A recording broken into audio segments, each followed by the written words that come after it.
Share market में अपने account से फंड्स को विड्रॉ कैसे करते हैं, ये आज हम सीखेंगे इस वीडियो से। फर्ज करें कि हमने शेयर मार्केट में इन्वेस्ट किया हुआ है और अचानक हमें पैसों की अशद जरूरत हो गई, तो हमें शेयर मार्केट से फौरन अपने पैसे निकलवाने हैं। तो वो कैसे निकालने हैं, तो आज हम उन तमाम स्टेप्स को डिस्कस करेंगे एंड प्रैक्टिकली पेमेंट को विड्रॉ भी करवाएंगे। फर्स्ट स्टेप तो यही है कि आपको अपने अकाउंट में पैसे रखने चाहिए।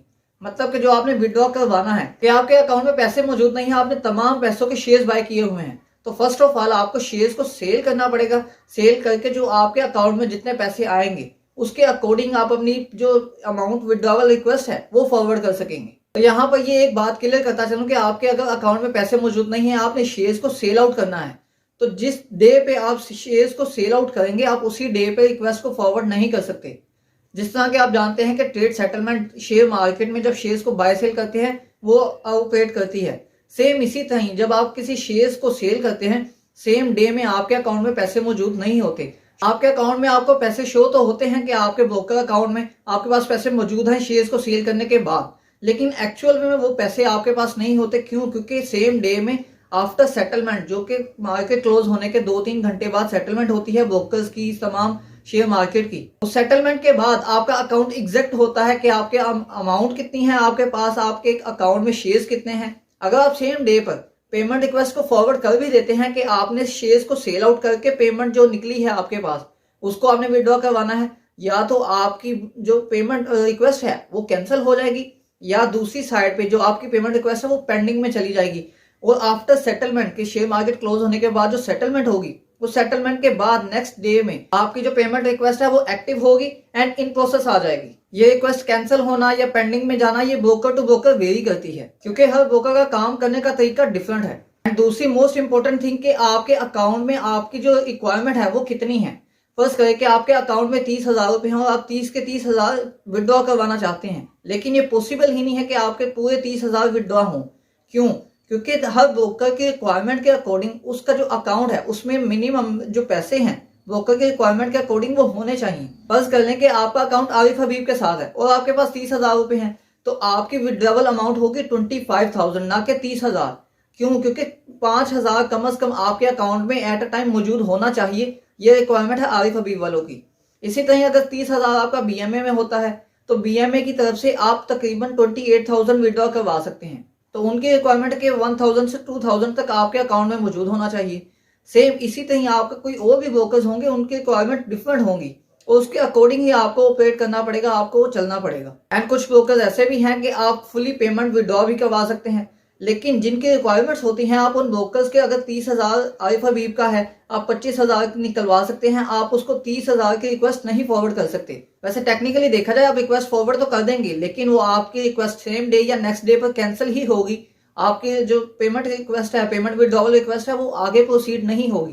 क्यों? क्योंकि उनका क्राइटेरिया यही है कि आप मैक्सिमम अमाउंट विड्रॉ नहीं करवा सकते। एंड अब बात करते हैं रिक्वेस्ट की कंप्लीशन प्रोसीजर की। अब जो आपके पास पैसे अकाउंट में पड़े हुए हैं, ना कि आपने किसी शेयर्स को सेल आउट किया है जिसके साथ पैसे आपके ऐड हो गए, जो एक्चुअल में आपके अकाउंट में पैसे पड़े हैं, आप अगर उसकी रिक्वेस्ट फॉरवर्ड करते हैं तो 1 से 2 दिन लेकर रिक्वेस्ट जो है वो कंप्लीट हो जाएगी और सेकंड या थर्ड डे पर, थर्ड वर्किंग डे पर आपके अकाउंट में जो पैसे हैं वो क्रेडिट हो जाएंगे।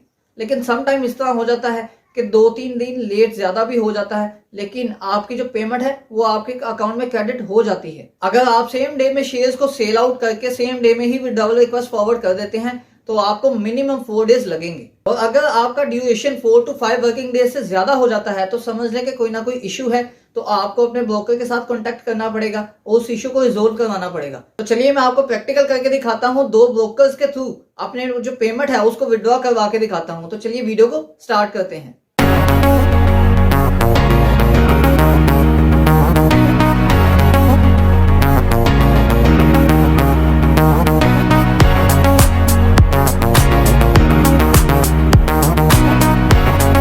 तो अब हम आ गए हैं स्क्रीन पर। फर्स्ट ऑफ ऑल मैं आपको आरिफ हबीब की ऐप में से फ़ंड्स को विड्रॉ करना सिखाता हूं कि फ़ंड्स को विड्रॉ आरिफ हबीब की ऐप से कैसे करते हैं। तो ऐप में मैं फ़र्स्ट ऑफ ऑल लॉगिन कर लेता हूं।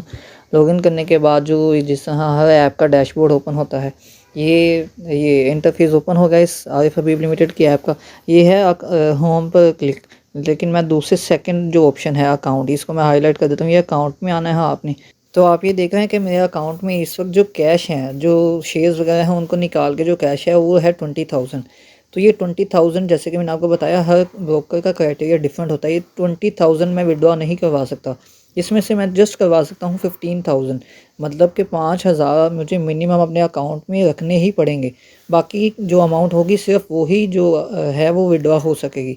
अगर इसी तरह मेरे पास यहाँ पे 50,000 भी होता तो वो जस्ट 45,000 में विड्रॉ करवा सकता था, लेकिन जो 50 का 50 है वो पूरा नहीं आ सकता कि इनका क्राइटेरिया है। तो मैं ये विड्रॉ का ऑप्शन है, इस विड्रॉ के ऑप्शन पर क्लिक करता हूँ तो ये नेक्स्ट स्टेज में मेरे पास ओपन हो जाएगी। तो यहाँ पर जो फर्स्ट ऑफ ऑल मेरा अकाउंट नंबर या मेरा वो सीसी लिखा हुआ जिसे मैंने ब्लर किया हुआ है, उसके बाद जो पिन है, जो मेरी अकाउंट की पिन होगी जिससे मैं शेयर्स को बाय सेल करता हूँ, वो पिन ऐड करनी है।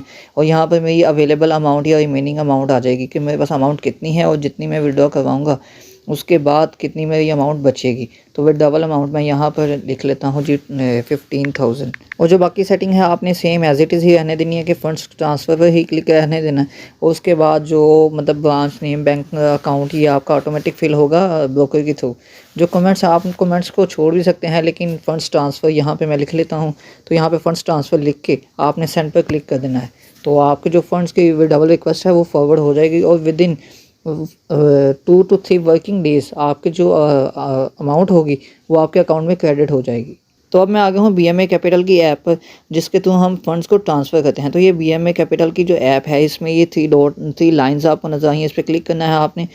तो ये जो थर्ड लास्ट है पेमेंट रिक्वेस्ट, आपने इस पर क्लिक करना है। ये पेमेंट रिक्वेस्ट पर क्लिक करेंगे, जो स्टेज आपके पास ओपन हुई है इसमें देखिए लिखा हुआ है, आपके पास सारी डिटेल तो एंटर है ही। इसमें आपके पास कैश बैलेंस और विड्रॉवल लिमिट लिखी हुई है कि आप इतनी लिमिट जो विड्रॉ करवा सकते हैं।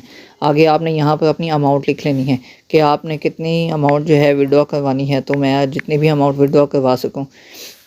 उसके बाद ये जो 2 ऑप्शन है यहाँ पर ये चेक डिलीवरी का भी कहते हैं और दूसरी बैंक ट्रांसफ़र का कहते हैं। आप चेक डिलीवरी के थ्रू भी अपने जो पैसे हैं वो रिसीव कर सकते हैं कि आपके अकाउंट में ही क्रेडिट होगा ये भी, एंड बैंक ट्रांसफ़र भी। तो जो आपको इजी लगे आप वो ऑप्शन सेलेक्ट कर लीजिएगा। दोनों ऑप्शन ही ठीक हैं कि दोनों ऑप्शन के through easily with in 1 to 2 working days आपके अकाउंट में जो पैसे हैं वो डबल पेमेंट जो है वो क्रेडिट हो जाती है। ये वीडियो अच्छी लगी है, वीडियो को लाइक कर दें, दूसरों की हेल्प के लिए शेयर लाजमी करें।